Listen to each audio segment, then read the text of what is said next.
నమస్తే, welcome to our channel. ఆంధ్రప్రదేశ్లో ఎన్నికలు దగ్గర పడుతున్న వేళ కీలక పరిణామాలు చోటు చేసుకుంటున్నాయి. ఏపీలో జరిగిన చాలా సంఘటనల్లో వైఎస్ వివేకానందరెడ్డి హత్య కేసు ఓ సంచలనం. ఈ హత్య జరిగి 5 ఏళ్లు గడుస్తున్నా ఇప్పటికీ ఓ కొలిక్కి రాలేదు. ఈ కేసులో చాలా మంది ఇన్వాల్వ్మెంట్, అలాగే ఈ కేసు చాలా మలుపులు కూడా తిరిగింది. ఇక దీనిపై ఒకానొక సందర్భంలో ఆయన కూతురు వైఎస్ సునీతారెడ్డి కూడా ఆరోపణలు ఎదుర్కొన్న పరిస్థితులను మనం చూసాం. ఇక ఈ కేసు 5 ఏళ్లైనా కొలిక్కి రాకపోవడంతో వైఎస్ వివేకానందరెడ్డి కూతురైన సునీతారెడ్డి తాజాగా నిన్న ఢిల్లీలో ప్రెస్ మీట్ పెట్టారు. అయితే ఆవిడ ఆ ప్రెస్ మీట్లో ఏం మాట్లాడతారా అని చాలా మంది ఈగర్గా వెయిట్ చేశారు.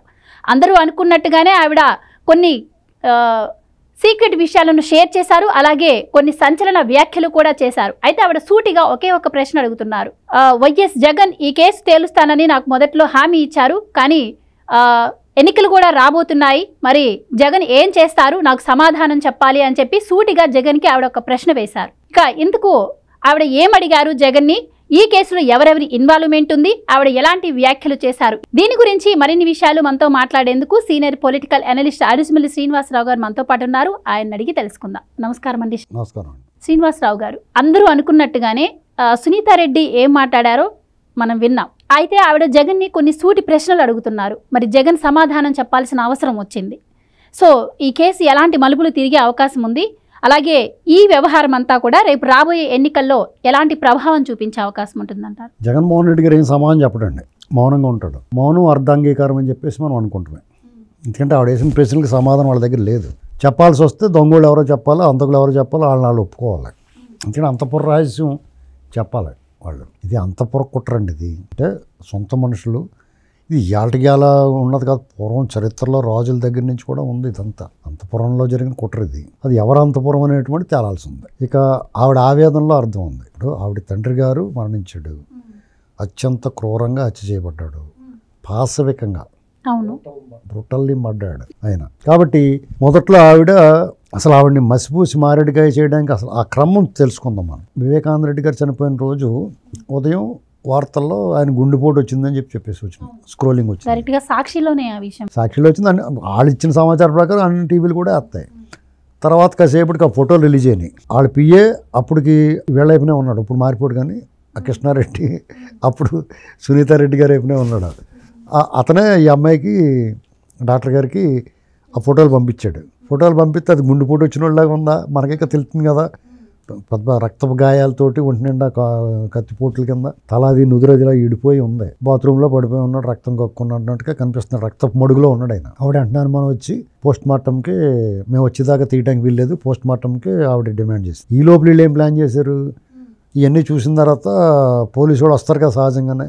పోలీసు వాళ్ళు వచ్చిన తర్వాత కేసు గట్ట ఏం అవసరం లేదు, ఆయనకి మా కుటుంబాల్లో సెన్సిటివ్ ఇష్యూ ఇది, రాష్ట్రంలో ప్రజల్లో కొంచెం ఉద్రిక్తలు వస్తాయి, మేము దుకాణం గబగబా సర్దేస్తాం దీన్ని అంటే ఆ పోలీసు వాళ్ళు ఒప్పుకోలేదు. మొత్తం మీద ఎలాగైతే అటు ఇటు లాగుతున్నారు. అంత పెద్ద ఫ్యామిలీని ఎదుర్కోవడం కష్టం సీఏ లాంటివాడికి.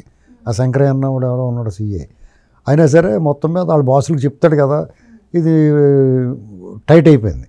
ఆవిడ వచ్చి పోస్ట్ మార్టం డిమాండ్ చేయగానే పోస్ట్ మార్టం పంపించారు. అప్పుడున్న ప్రభుత్వం ఆపద్ధర్మైనా కానీ చేయగలిగింది. అదే ఇప్పుడు జగన్మోహన్ రెడ్డి గారి ప్రభుత్వం అనుకోండి, అసలు ఆయన రాత్రి సునాయాస మరణం పొందాడు, రాత్రికి భోంచేసి పడుకున్న వెంటనే నిద్రలోనే కాలం చేశారని చెప్తారు వాళ్ళు. గుండిపోవడానికి కూడా చెప్పరు, టైం అయిపోయింది, దేవుడు తీసుకెళ్ళిపోయాడు, దేవుడు తన దగ్గర పెట్టుకోవడానికి పట్టుకెళ్ళిపోయాడు, మంచి వాళ్ళు తీసుకెళ్ళిపోతాడు దేవుడు అని చెప్తారు. వీళ్ళు ఏం ప్లాన్ చేశారు, అలాగే ప్లాన్ చేశారు. ఇప్పుడు కూడా ఈవిడ వచ్చి లోపలనే ఐస్ బాక్స్ అది తెప్పించేశారు, అందులో పెట్టేసి ఆయన్ని ఒంటి నిండా పువ్వులు గట్ట జల్లెత్తి ఇంకెక్కడేం కనపడదు కదా, ముఖం ఒకటి కనపడలే పెడతారు. అది కూడా ఏమీ కనపడకుండా మేకప్ చేసేసి కుట్లు కట్టేసేసి డ్రెస్సింగ్ చేసేసారు. ఆ డాక్టర్ గారు, భారతి గారు తండ్రి గారు డాక్టర్ ఉన్నాడు అక్కడ, వాళ్ళ కాంపౌండర్ వీళ్ళందరూ వచ్చేసి మొత్తం సెట్ చేస్తారు. అవినాష్ రెడ్డి వీళ్ళందరూ దగ్గర ఉండి చేసేసి ఆ పువ్వులు గివ్వులు పెట్టేసిన తర్వాత వాళ్ళు రాగానే వాళ్ళ అమ్మాయి చూడగానే తండ్రిని చూడగానే దుఃఖం వస్తుంది కదా, కాసేపు గట్టిగా దుఃఖించును. వాళ్ళందరూ కూడా కాసేపు ప్రార్థన చేద్దరు, క్రైస్తవాన్ని ఆరాధిస్తారు కాబట్టి అందరూ కలిపి ప్రార్థన చేద్దరు. తీయండి లెగండి అని చెప్పి తీసుకెళ్ళిపోతారు. అయిపోను, కథ ముగిసిపోను.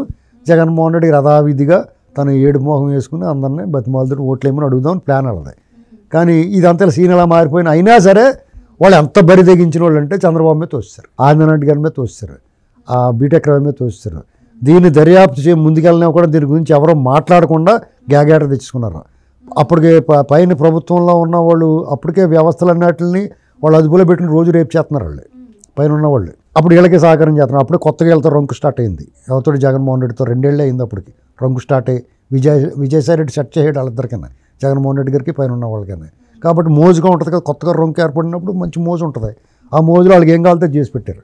లేదంటే తోలు తీసి ఎండేసి లోపల తీసుకెళ్ళి కుమ్మెత్తే చెప్తారు కదా, అసలు ఎవడు చంపాడు, ఎవడు చంపుతుంటే ఎవడు చూశాడు, అసలు వీళ్ళే దగ్గరుండి చంపారా, ఏ వరనట్టు మళ్ళీ వెనక్కి వెళ్ళిపోయి మళ్ళీ వచ్చారా, ఇలాంటివన్నీ వచ్చేస్తాయి బయటికి. అప్పుడున్న ప్రభుత్వం కూడా దీన్ని ఎలా హ్యాండిల్ చేయాలో అర్థం అవ్వలేదు వాళ్ళకి. చాలా సెన్సిటివ్ మ్యాటర్. దాన్ని ముట్టుకుంటే ఒక రకం, ముట్టుకోకపోతే ఒక రకం. వీళ్ళ మీద తోసేస్తున్నారు వాళ్ళు మొగుడిని కొట్టి మొగసాలకి ఎక్కి అరిసి రకం కదా. వాళ్ళు చేసిన తప్పులు అది ఆఖరికి అలాగే అరిసారు వాళ్ళు. ఏకంగా చంద్రబాబు నాయుడు గారు బొమ్మ వేసి చేతులు కత్తేసి నారాసుర రక్త చరిత్ర ఎంత అబాండం వేసేస్తాడు, దిగ్భ్రాంతికి గురైపోయి నిద్ర బాబు మన మీద పడిపోయింది ఇదని. ఈ విషయాన్ని అంతా ఆపరేషన్ గరుడ అని సినిమా యాక్టర్ శివాజీ ఎప్పుడూ చెప్పాడు ఇలాంటివన్నీ జరుగుతాయని. ఒక సీనియర్ ఐఏఎస్ ఆఫీసరు రిటైర్మెంట్ తీసుకుని పార్టీలో చేరతాడో, రాజకీయాల్లోకి వస్తాడో, జేడీ లక్ష్మణ్ వచ్చాడు. ఒక రాయలసీమ చెందిన ఒక పెద్ద తరగతిని లేపేస్తారు వీళ్ళు అన్నాడు. లేపేశారా? ఇలాంటివి చాలా చెప్పాడు అతను. అవన్నీ జరిగినాయి. అదే ఆపరేషన్ గరుడ. వాళ్ళు చెప్పినట్టు జరిగింది. ఇలాగా ఈ జగన్మోహన్ రెడ్డి గారు వాళ్ళు సాయంత్రం చేరాడు. వాళ్ళ బాబాయిని వాళ్ళ నాన్నగారికి అత్యంత ప్రీతిపాత్రుడు, అనుంగు తమ్ముడు. రాజశేఖర రెడ్డి గారు అన్ని ఆహారాలు అతనే చూసేవాడు. అలాంటి వాడిని అంత దారుణంగా చంపేశారని బయటకు వచ్చిన తర్వాత కూడా ఇతను చాలా లేట్గా వచ్చాడు. పైగా బాబాయిని ఇలా తీసుకెళ్లారు, అక్కడ కొట్టారు, గొడ్డలు ఇచ్చింది. గొడ్లని ఎవరు చెప్పారు ఆయనకి? పోస్ట్ మార్టంలో కూడా ఏం చెప్పారంటే డెడ్లీ వెపన్ అన్నారు. వాళ్ళు గొడ్డలు ఇచ్చి కొట్టారు, లేకపోతే కర్ర ఇచ్చుకున్నారు, కత్తిచ్చుకున్నారు అని ఏం చెప్పలేదు వాళ్ళు. మాంసం కొట్టి కత్తిచ్చుకున్నారు అని ఏం చెప్పలేదు వాళ్ళు. వాళ్ళు డెడ్లీ వెపన్ అని చెప్పారు. అప్పటికి హత్యాయుధం ఏంటో వాళ్ళకి తెలియదు. హత్యాయుధం ఏంటో చూసినట్టు చెప్పాడు జగన్మోహన్ రెడ్డి గారు. ఏమో చూసాడేమో మరి దగ్గర ఉండి. ఏంటండి ఇలాంటి పరిస్థితుల్లో ఇది చాలా కుట్ర దాగి ఉంది ఇందులో. అక్కడ ఎవరైతే మేమే చేసామని ఒప్పుకున్నారో ఆ పాత్రదారులు ఎవరైతే ఉన్నారో, ఇది మర్డర్ కేసుల్లో మోడస్ ఆపరేషన్ ఎలా ఉంటుందంటే వాళ్ళు అనుకున్న వాళ్ళని చంపేస్తారు. ఎవరు చంపాలనుకున్న వాళ్ళు చంపేస్తారు. అత్యంత క్రూరంగా, పాశవికంగా, దుర్మార్గంగా చంపేస్తారు. చంపేసిన తర్వాత మేమే చంపేవండి ఈయన వస్తారు వ్యాచి. అలాగొచ్చారా లేకపోతే వాళ్ళే చంపేశారా, వాళ్ళని ఎవరు పురమాయించారు, ఇది వీళ్ళు పాత్రధారులు అయితే దొరికారు. ఆ పాత్రధారులతో పాటు అదృశ్యంగా ఎవరున్నారు ఇంకా. అందులో అప్రూవర్గా మారినాడు కొన్ని చెప్తున్నాడు. అతను ఇంకా నోరెప్పాలి. అతను రేపొద్దున అతను ఇంకా నోరెప్పాలి. ఎవరు ఈ చంపుతుండగా వీడియోలు తీశారు, అప్పుడున్న నెట్వర్క్లో వాళ్ళందరూ సర్వీస్ ప్రొవైడర్లు అందరినీ పట్టుకుని ఎవరెవరు ఏం మాట్లాడు వాట్సాప్ కాల్స్ కూడా రికార్డ్ అయి ఉంటాయి. అవన్నీ ఆల్రెడీ తెప్పిస్తున్నారు వాళ్ళు.